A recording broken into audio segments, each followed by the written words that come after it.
"Hai, awak kerja macam mana ini? Awak kerja macam mana? Sampai ini masih ada debu. Awak tidur saja di rumah kok." "Ya ampun, Mem, saya ada kerja," saya bilang. Terus pokoknya setiap hari itu Madam datang mesti pakai tisu lap, walaupun saya sudah bersih. Dan yang paling menyedihkan buat saya, kalau dia marah, "Awak sangat miskin. Awak itu sangat miskin. Datang mau kerja, sonde kerja." Pokoknya ini semua miskin itu di mulut majikan. Saya bilang, pokoknya dalam hati saya bilang, "Ya Tuhan, seandainya saya jadi orang kaya, belum tentu saya mau datang kerja di Malaysia."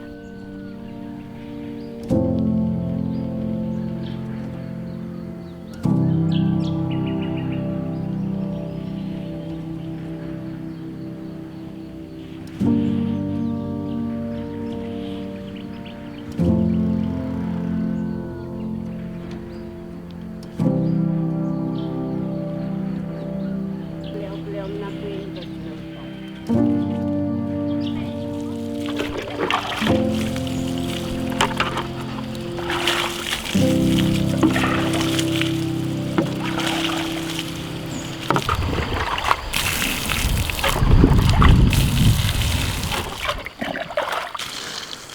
Nama saya Rudiana Hano, umur saya 35 tahun.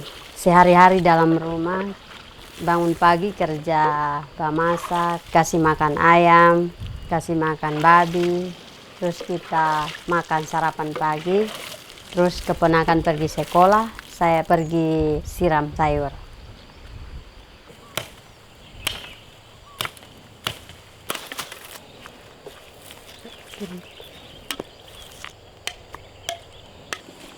Itu sapi dari 2009. Saya waktu pulang dari Malaysia, saya beli itu sapi. Saya hanya beli 1 ekor hanya untuk ya kesibukan sehari-hari. Nanti kalau tidak ada sapi, ya setiap hari nanti di rumah urus tidur, bangun makan sudah. Jadi saya beli itu sapi supaya ada kesibukan sedikit.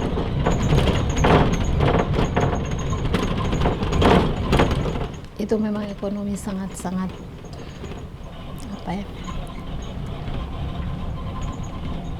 kayak cari uang susah. Terus waktu itu belum ada kredit motor. Itu memang sudah ada kredit motor tapi baru keluar satu-satu. Jadi kita yang mau cari uang itu mau jangkau ini perjalanan ini, mau pi pasar atau mau pi mana, mau pi sekolah, mau pi mana-mana, itu memang susah. Waktu itu memang seperti pick up juga tidak ada. Jadi ya kita memang banyak yang waktu itu pilih untuk merantau. Ya karena kita memang di sini tidak ada kerjaan, ya kerja di sini ya seperti berkebun atau kita kebanyakan berjualan di pasar, tapi memang waktu itu belum ada kendaraan seperti pick up atau apa. Jadi kita mau jalan itu setengah mati. Jadi kita lebih memilih untuk merantau gitu. Mencari tahu gitu. Terus menurut kakak gaji 450 itu cukup atau kurang? Kalau waktu masih 2007 itu ya cukup menurut saya. Tidak ada potongan? Ini saya tidak tahu dia punya persoalan apa, tapi ini hari sudah finish kontrak, besok mau pulang tapi tidak ada uang. Jadi terpaksa saya ambil keputusan untuk lapor dia ke polisi. Itu saja, karena saya pikir kalau saya pulang dengan tangan kosong terus dia tidak kasih apa-apa, pegangan yang kuat itu mestinya kan harus ada biasa seperti bank draft atau itu kan kadang-kadang palsu. Jadi sebelum saya lihat itu uang, saya tidak pernah percaya untuk pulang. Jadi kita berakalai, saya bilang Kalau saya tidak lihat itu uang, ini saya walaupun finish kontrak saya tidak pulang ke Indon. Terus saya lapor dia lah ke polisi. Ya, selama merantau 5 tahun tambah 3 tahun 8 tahun, setelah pulang ya bisa dapat merubah hidup. Itu sah. Bisa bantu keluarga, terutama itu papa sama mama sama adik-adik. Itu sudah saya bantu. Dan itu kemana ya, saya jadi bangga begitu bisa bantu orang tua dan bisa bantu adik-adik saya sekolah.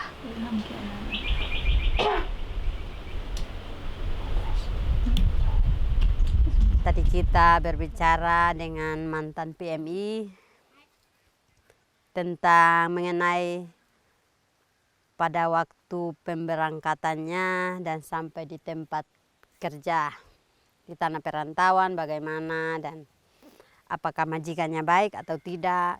Kami juga sudah bercerita dengan ibu dan kami bercerita juga mengenai apakah ibu bahagia waktu di tanah perantauan atau merasa sedih atau merasa kemana. Ibu sudah menjelaskan semuanya bahwa yang merasa sedih itu adalah waktu dia mau kembali ke kampung, majikan belum ada uang untuk kasih dia. Itu yang membuat dia sedih dan marah sampai lapor polisi.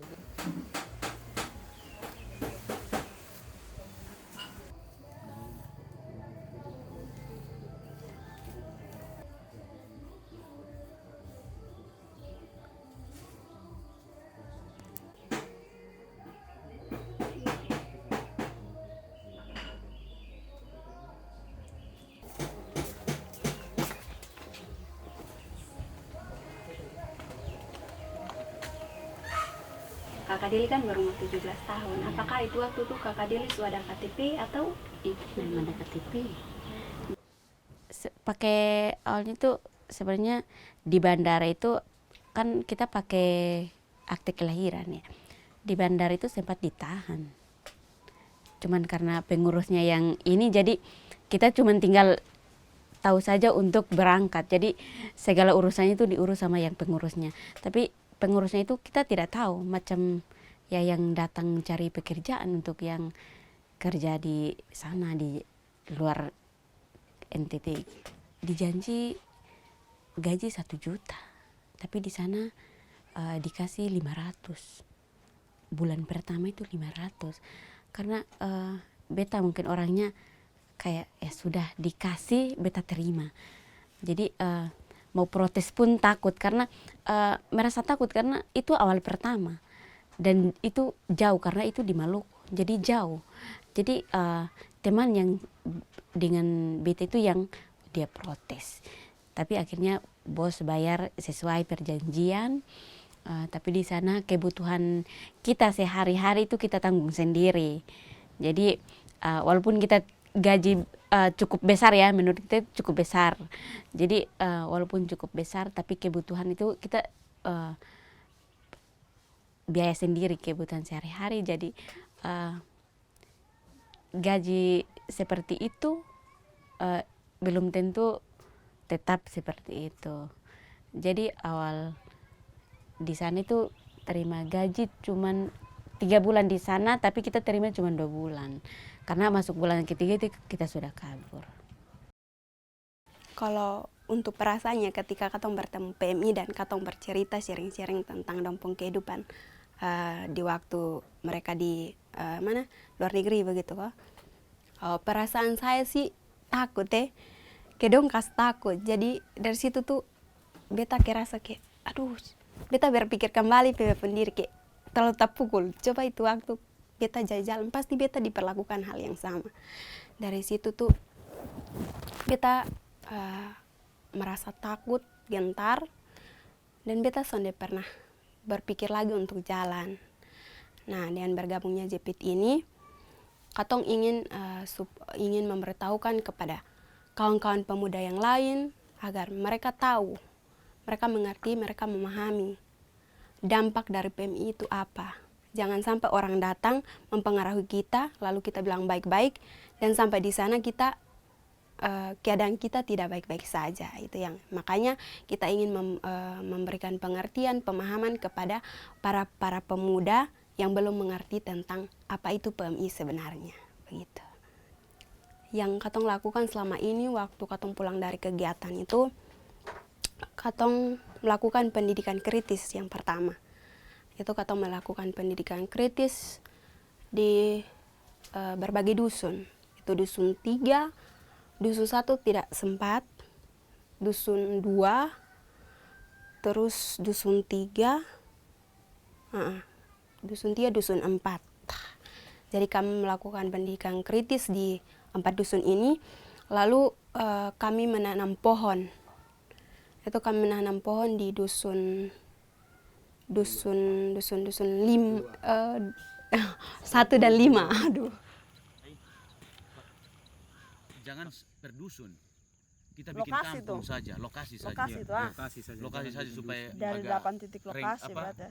kecil begitu. Ya. Nanti kita akan ada satu rencana supaya di setiap dusun itu potong ada toko kunci di situ. Ya. Kalau ibu pendeta tinggal diam, nah itu memang betul di gereja itu pendeta akan tinggal diam. Ada pendeta yang mau untuk terima kotong, ada pendeta yang dia kasih pokoknya dia kasih pengumuman bahwa surat itu untuk teman-teman pemuda, jadi ketua pemuda itu urus. Nah kalau ketua pemuda sonde urus, Begitu saya? Ya. Nanti baru pas pi pendekatan depung waktu ke mana ketong sesuaikan. ambil dar betah, bahagia Kenapa saya ingin terlibat kepada fasilitator muda di desa? Karena saya ingin mengetahui, saya ingin mempelajari lebih dalam apa yang terjadi di desa saya atau komunitas saya, dan saya ingin tahu, saya ingin mempelajari, dan kalau ada yang salah, saya ingin memperbaikinya. Dari proses ini saya merasa senang karena kami sudah mendapatkan berbagai pengalaman cerita dari teman-teman PMI yang sudah menceritakan baik dan buruknya saat mereka merantau di luar atau di dalam negeri. Mungkin saya melihat bahwa selama ini mungkin gereja tertutup, tidak membuka diri untuk menerima orang-orang seperti PMI. Ketika mereka pulang, kita hanya membiarkan, padahal mereka ketika pulang itu mereka bisa ada memberikan sumbangan untuk gereja. Tapi harapan saya sebagai pemimpin jemaat bahwa gereja juga harus hadir karena mereka juga bagian anggota jemaat. Jadi harus ada pendampingan ketika mereka terluka, gereja harus ada untuk menyembuhkan luka yang mereka alami. Ya, harapan ke depan apa ya? Kita bisa menjadi ya yang terbaik lah untuk kampung atau desa. Seperti mengajak teman-teman bekerja sama. Seperti itu. Kalau mimpi saya untuk ini desa, saya tidak bermimpi untuk terlalu jauh untuk mereka bisa sukses, tapi bagaimana saya bermimpi untuk desa ini sumber daya manusia di sini seperti anak-anak muda itu bisa berbicara, bisa menjadi pemimpin. Jadi ketika kita pergi keluar untuk bekerja, orang tidak membodohi kita. Tetapi bagaimana kita bisa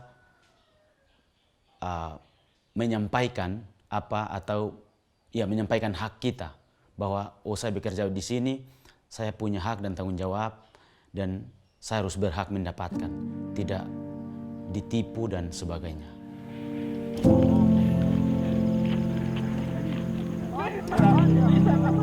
Di sebelah B itu, di sebelah masih ada toh. Satu, dua.